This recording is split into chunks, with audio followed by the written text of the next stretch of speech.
Bonjour David et bienvenue dans ce point sur Pet Geek. Tu viens aujourd'hui derrière le micro puisque tu vas venir nous parler de petites modifications dans le code de Vodio et donc dans l'interface de Vodio. Tout à fait, bonjour Amandine. Première modification, je pense qu'elle était attendue, en tout cas par moi, et pour la communication des podcasteristes, ça va être un grand pas en avant. Tu vas nous parler un peu de la page personnelle. C'est ça, une page personnelle qu'on peut faire quand on a un compte sur Vodio. L'objectif, c'est de mettre en avant son univers podcastique, c'est-à-dire si on a plusieurs podcasts, eh bien ils vont être regroupés sur cette page. Si on a mis des podcasts en favoris sur Vodio, on a la possibilité ou non de les afficher aussi. On peut remplir certaines zones de texte pour ajouter des liens externes. Voilà, c'est construire sa petite page, son petit profil public pour montrer qui on est, ce qu'on écoute, ce qu'on aime, ce qu'on fait. Est-ce que cette modification est accessible aux personnes qui ne bargent pas sur Vodio ? Exactement, il suffit d'avoir un compte Vodio, donc même si c'est un compte Vodio qui vous permet de gérer vos favoris, vous allez pouvoir ici les afficher, dire qui vous êtes et pourquoi vous aimez le podcast, pourquoi pas. La deuxième petite modification, c'est une modification à l'attention des personnes sourdes et malentendantes puisque ça concerne les retranscriptions. Oui, les retranscriptions sur Vodio, elles sont signalées sur les logos de podcast par une petite icône qui montre aux personnes sourdes et malentendantes que ce podcast propose des versions écrites du contenu audio.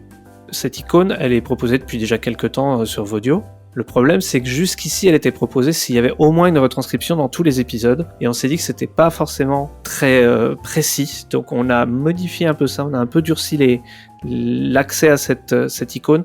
Maintenant, il faut qu'au moins il y ait une retranscription dans les 5 derniers épisodes mis en ligne. Le but est que, on a pu le voir parfois des podcasts qui essayaient une retranscription et puis qui le faisaient plus pendant des mois, on considérera qu'il n'est plus accessible en mode retranscription, alors qu'un podcast qui le fait pour chaque épisode ou au moins pour certains épisodes dans les derniers, c'est-à-dire qu'il fait quand même l'effort de le faire, on va le mettre en avant et on va dire aux gens qui sont sourds ou malentendants, vous pouvez accéder à du contenu ici. Et d'ailleurs, on rappelle que pour les podcasts courts, vous pouvez accéder à l'intelligence artificielle pour qu'elle fasse une retranscription de votre épisode et elle est franchement très correcte, je trouve. Oui, on arrive à un résultat de entre 95 et 98% d'exactitude. La seule limite qu'on a pour le moment, et on espère la faire évoluer dans le bon sens, la seule limite c'est qu'il faut avoir des épisodes qui fassent moins d'une demi-heure, ce qui est généralement le cas quand même pour les personnes qui utilisent Vodio. N'hésitez pas à aller tester cette fonctionnalité pour aussi rendre votre podcast plus accessible à toutes et à tous. Juste un chiffre, les personnes sourdes malentendantes, c'est à peu près 12% en France. Donc, si vous voulez que votre podcast soit plus écouté, ça peut être aussi sous la forme écrite.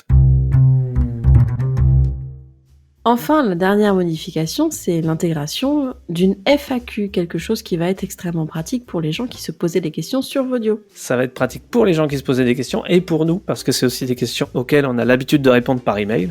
C'est des questions tout à fait légitimes, mais parfois toutes bêtes, du style « je n'arrive pas à me connecter, pourquoi ? Où est-ce que je peux retrouver mon flux RSS ? Comment ça marche, PodTrack ? Comment je peux l'ajouter, etc. » Donc il y a une liste de 15 à 16 questions qui pour le moment sont dans la FAQ. Je pense qu'il y en aura d'autres à venir. Le but est que sans avoir à nous envoyer un email, vous ayez la réponse le plus rapidement possible et le plus simplement possible aussi. Merci beaucoup David de t'être prêté au jeu des questions aujourd'hui pour ces petites modifications un petit peu techniques. On se retrouve dans un prochain épisode et puis sinon sur Vodio ou à Podcast les 28 et 29 octobre 2023. Très bientôt. C'est bien 28 et 29 ? Les 28 et 29 exactement. J'ai eu un doute. On vous en a déjà parlé dans le point sur Pet Geek. Dans tous les cas, rendez-vous sur autrepodren.fr pour avoir plus d'informations et s'inscrire.